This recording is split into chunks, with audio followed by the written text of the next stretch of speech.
제가 SNS를 하지 않는 이유. SNS는 독일까요? 약일까요?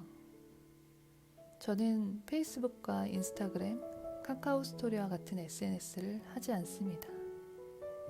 페이스북은 3년 전, 인스타그램은 작년에 그만두었고 그 후로 평온한 나날을 보내고 있습니다. 카카오톡도 꼭 필요한 연락만 할 뿐 자주 들어가지 않습니다. 제가 SNS를 하지 않는 이유는 한마디로 내 시간이 소중하기 때문입니다. 남의 인생을 구경하며 사는 일에 시간을 더 이상 쓰고 싶지 않았어요. 그리고 남에게 보여지는 삶에 더 이상 신경 쓰지 않기 위해서이기도 합니다. 남들의 반응, 좋아요의 개수에 연연하고 남들이 좋아할 만한 사진을 찍고 그런 모습을 연출하는 나 자신을 더 이상 원하지 않았기 때문입니다. 또한 자꾸만 다른 사람의 멋진 삶, 여행지에서 보내는 화려한 하루, 고급 레스토랑에서 먹는 식사, 비싼 제품을 착용한 모습, 예쁜 인테리어로 꾸민 집들을 보면서 감탄하고 또 내 평범한 삶과 비교하는 일을 더 이상 하지 않습니다.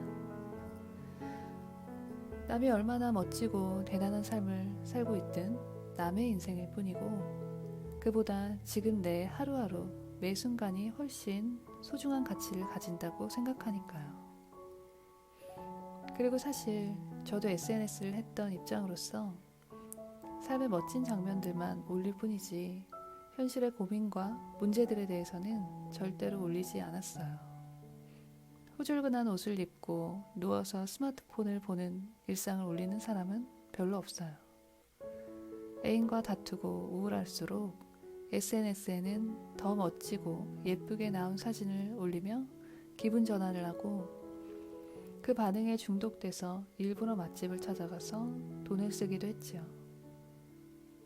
하지만 그렇게 좋아요를 받아서 순간 기분이 들뜬다고 해서 내 현실이 달라지는 건 아니었고 점점 거짓되고 포장된 이미지들의 나열 속에서 진짜 나는 사라져가는 기분이 들었습니다.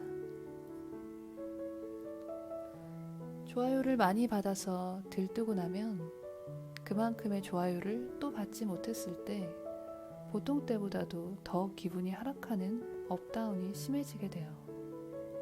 그러면 그 기분을 회복하기 위해서 더 자극적이거나 더 관심을 받을 만한 사진을 찍으려고 애를 쓰게 됩니다. 이때부터 SNS의 노예가 되는 것이죠. 아무리 다른 이유를 가져다 붙여도 남에게 보여주고 좋은 반응을 얻는 쾌감 때문에 하는 경우가 대부분입니다. SNS 중독자의 뇌는 마약 중독자의 뇌와 같다는 이야기도 있습니다. 미국 캘리포니아 주립대학 연구팀의 조사 결과에 따르면 페이스북 중독 시 마약 중독에 걸렸을 때와 같은 뇌 부위가 활성이 된다는 사실을 밝혀냈습니다. 뇌 부위 중 주로 특정 욕망에 대한 갈구와 보상 심리를 제어하는 편도체와 줄무늬체가 활성화되는 현상을 보이는데 이는 코카인과 같은 마약 중독자의 뇌에서 활성되는 부위와 동일하다고 합니다. 다만 마약 중독자와 달리 억제 시스템은 정상적이기 때문에 본인의 노력으로 충분히 개선할 수 있다는 점은 다릅니다. 또한 다른 조사에서 하루 2시간 이상 SNS를 사용할 경우 그렇지 않은 사람에 비해 우울증 및 불안증을 겪을 확률이 4배가량 높은 것으로 집계되었다고 합니다. 실제로 SNS를 하면서 계속 올라오는 이미지와 빠르게 변하는 트렌드, 그리고 광고에 계속 노출되니 내가 굉장히 뒤처진 사람 같은 느낌이 들었어요. 누구는 여행을 가는데, 누구는 벌써 저렇게 좋은 집에 사는데, 누구는 새로운 사업을 하는데, 누구는 저렇게 팔로워가 많은데, 누구는 저렇게 운동을 하는데, 그런데 나는? 이라는 비교. 이 비교가 곧 우울과 자존감 하락을 가져오게 됩니다. 그게 부러워서 쫓아가려고 SNS를 하면 마음이 조급하고 반응에 연연하게 되기 때문에 불안함을 늘 갖게 되고요. 결국 비교가 낳은 불안과 우울감을 겪었고 SNS 탈퇴와 함께 주변 관계도 줄이고 나만의 시간을 갖기 시작했습니다. 인생에서 참 중요한 것 중 하나가 평정심을 유지하는 것입니다. 마인드 컨트롤을 해야 하는 이유는 마음의 흔들림으로부터 자유로워지며 일희일비하지 않고 평온한 마음을 유지하기 위해서인데요. 평온한 마음을 유지할 때 비로소 진짜 행복이 찾아오기 때문입니다. 들뜬 상태가 행복이라고 생각하는 경우가 많습니다. 멋진 사진을 올리고 좋은 반응을 얻었을 때 그 희열, 그것은 오히려 평정심을 흐트러뜨립니다.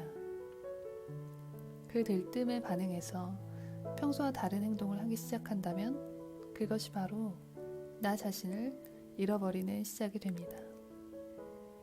평정심을 유지하고 나 자신으로 살며 거짓된 포장들을 벗어나가는 것, 그것이 1000명의 팔로워보다 중요하답니다. 최근에는 생각을 공유하는 블로그와 브런치 정도만 하고 어떤 SNS도 가까이 하지 않았는데요. 마음이 한결 평화로워짐을 느낍니다. 굳이 내가 알지 않아도 되는 다른 사람의 인생에 관심을 빼앗기지 않고 모든 정보와 광고, 뉴스로부터 조금 멀어지고 나니 내 일상에서 나와 잘 맞는 즐거움들을 찾아낼 수 있었어요. 매일 산책을 하고 책을 읽고 내 생각을 글로 쓰는 취미를 들이는 것, 충분히 혼자 있는 시간을 갖는 것, 스마트폰 하는 시간을 줄이는 것, 이렇게 건강한 습관으로 조금씩 바꾸면 정신도 맑아짐을 느낄 수가 있었습니다. 탈인싸, 탈 SNS, 그리고 나만의 삶을 만들어가기. 영혼 없는 인싸가 되는 것보다 영혼 있는 혼자가 더 낫습니다. 인싸가 아니어도 좋아요. 다른 사람들의 시선에서 조금 멀어질 때 오히려 진짜 나 자신과 마주하게 됩니다. 그리고 이런 시간은 타인과의 교류 이상으로 중요합니다. 남의 시선을 신경 써서 옷을 입고 사진을 찍고 일부러 맛집을 찾아다닌다면 잠시만 SNS를 멀리하고 조용한 시간을 가져보는 것도 좋습니다. 그럼 행복한 하루 되시고요. 다음 영상에서 뵐게요.